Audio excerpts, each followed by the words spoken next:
Hi guys, welcome to my channel. If you're new here, my name is Aitza. I talk about books, fashion, being Black in Spain, personal finance, and a whole bunch of other things. If you're not new here, I'm glad you came back to listen to me ramble. And today's video is going to be another one on Spain and the differences between living in a Pueblo or a less populated area, and the differences of not living there. So let's get started. So, I started off my time in Spain living in Galicia. For those of you who don't know, Galicia is in the northwestern region of Spain, right above Portugal. It's cold, it's rainy. A lot of people like to do water sports and nature things because it has very rocky beaches, lots of mountains. You can ski, go kayaking, fishing, things of that nature. And the waters are very cold, so it's in the cold part of the Atlantic. And we're much more closer to Portugal than like the rest of the major parts of Spain. It's called the Scotland of Spain because of how the conditions are. It rains like 8-9 months of the year. Like it's always raining, and it's cold rain, and it's a humid cold rain, so it gets into your bones. But all of that to say, a lot of Spaniards don't go to Galicia, let alone non-Spaniards. So like that's basically all they have there. And so they're not used to outsiders. So you get a lot of looks and stares, not even just being a person of color. Like I know people who were very blonde, had blue eyes, they got scared at because it's not features you typically see. Spaniards, especially Galicians, they're a bit more swarthy, I guess you would say. Like they have a tan, dark hair, darker eyes. Like occasionally I would see someone with blue eyes or like hazel eyes or maybe green eyes, but that was very, very rare. So even for them, like they're like, what? Someone that's pale? What? Someone that's brown? Like browner than me? Like someone that's black? Like your hair is different? Like people will stop and stare and look at you on the street. I've done another video where I've talked about like people being like, oh, how black she is, how brown she is, like que morenita, que negrita, things like that. So that has been some of the experience. But I will say because it's kind of like more isolated, you get more of an authentic experience there. At least I did. I learned a lot about Galician culture, Galician food, the language, things of that nature.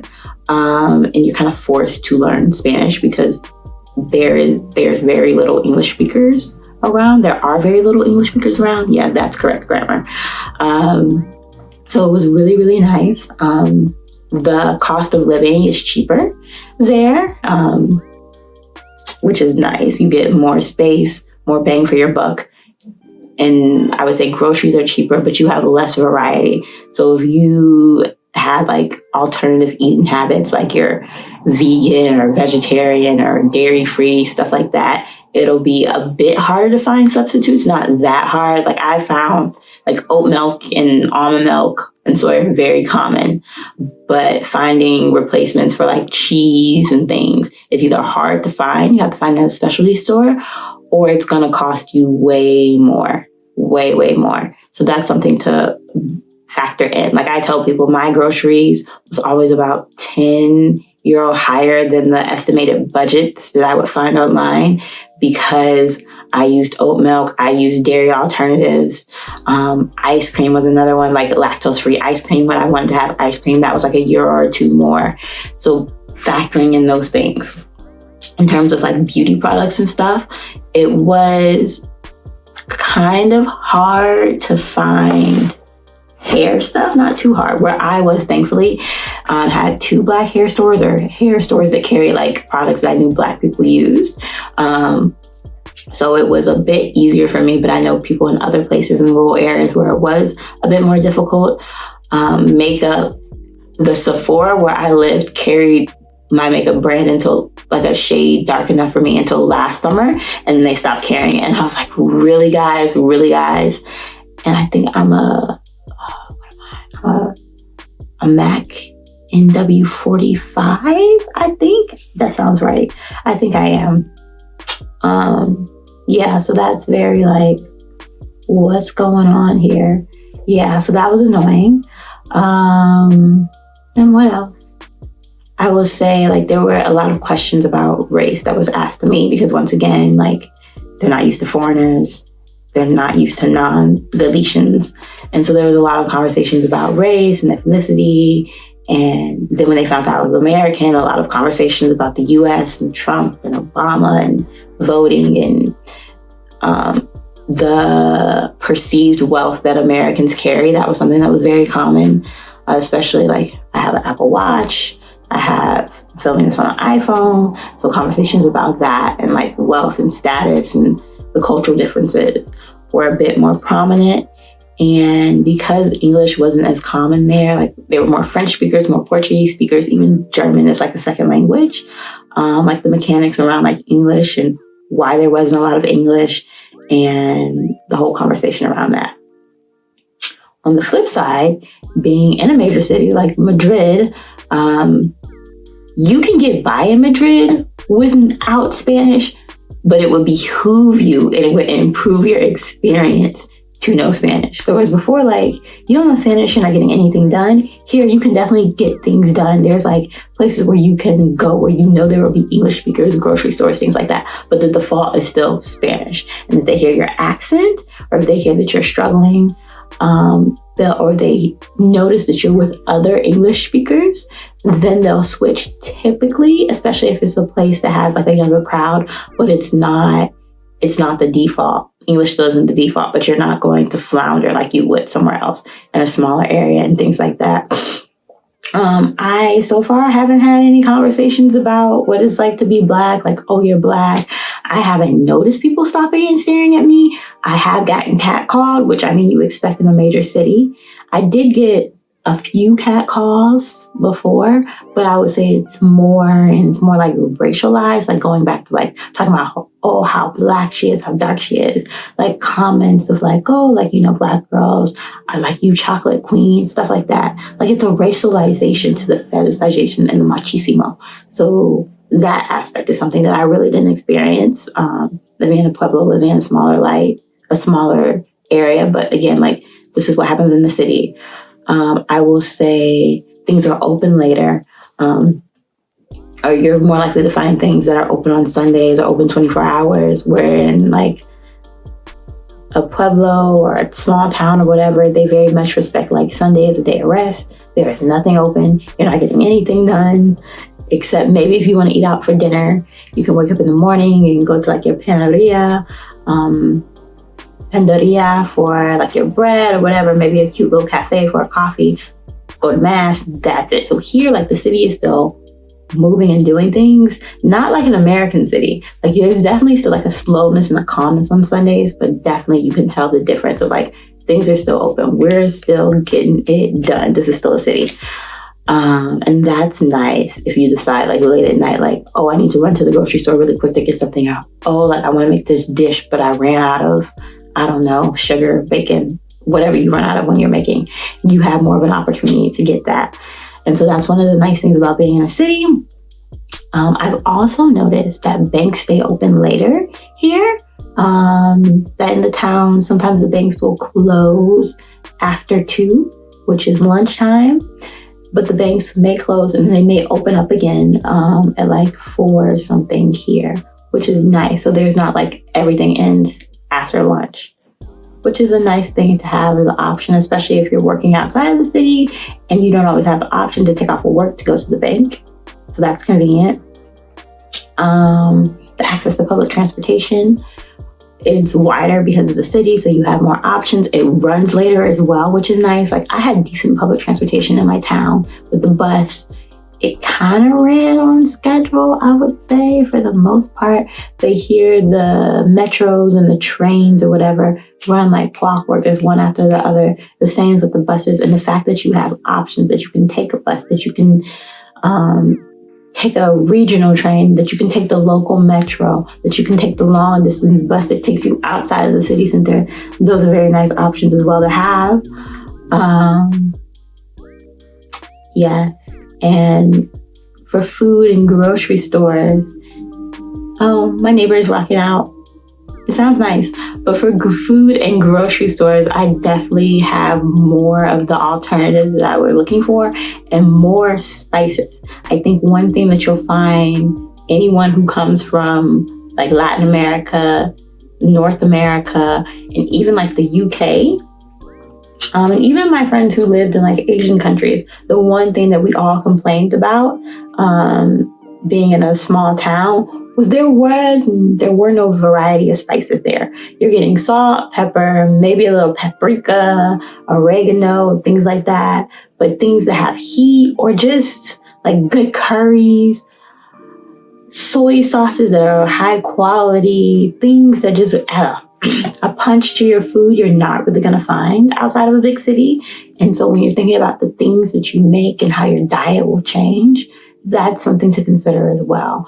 And being in a big city, it's nice. I will say also big city life, things are going to be more expensive because it's a big city. So that's something to factor in.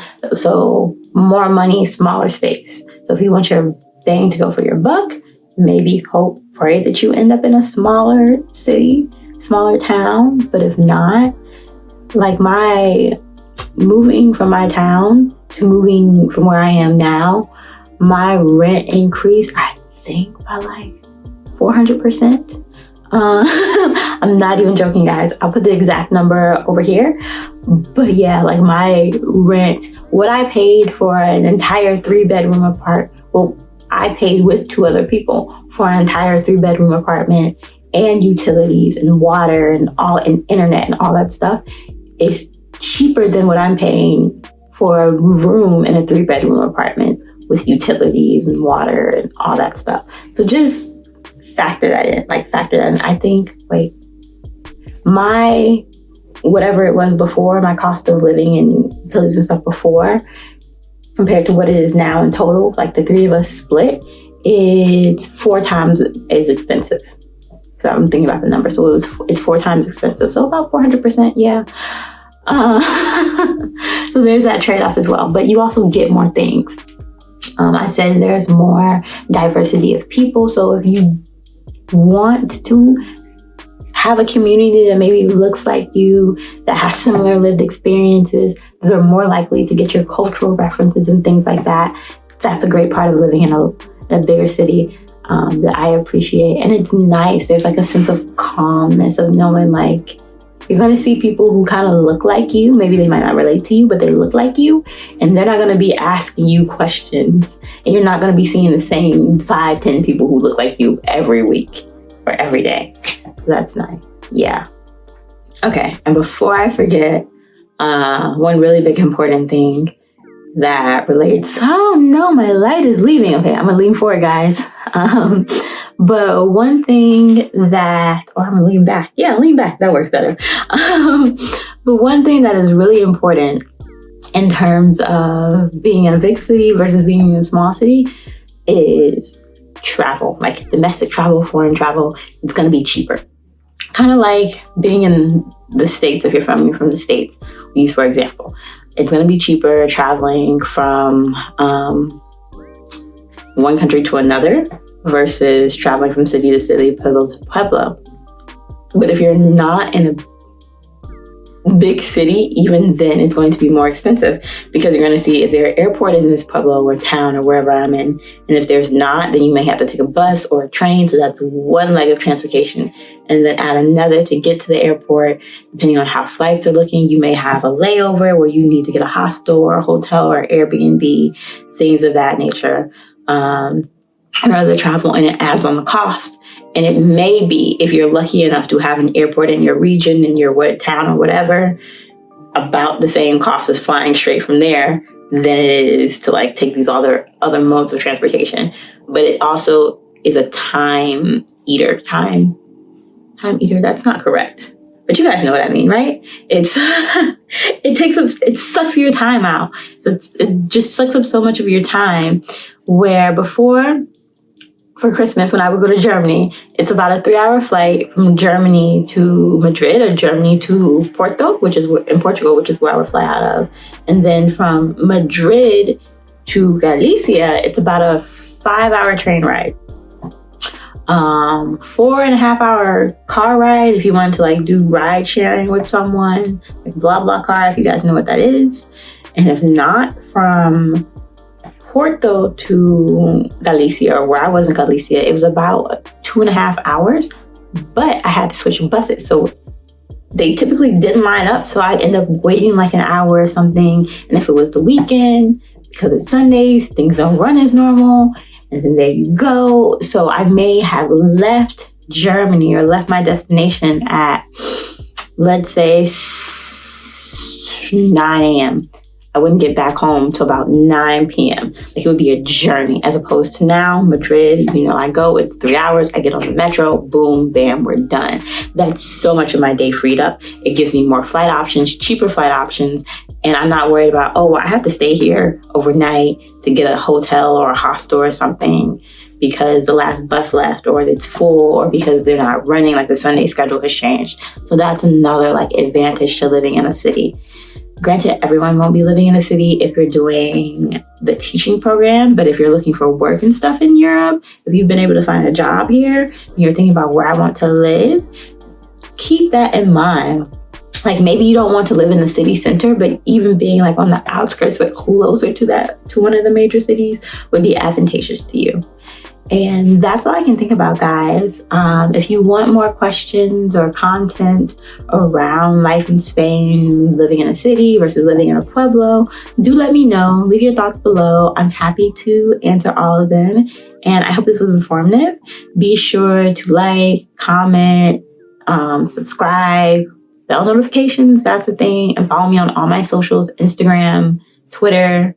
You can follow me on Facebook. I really don't post on there. TikTok, Goodreads, all of the things, my blog. Yeah. And I'll see you next time, guys. Bye.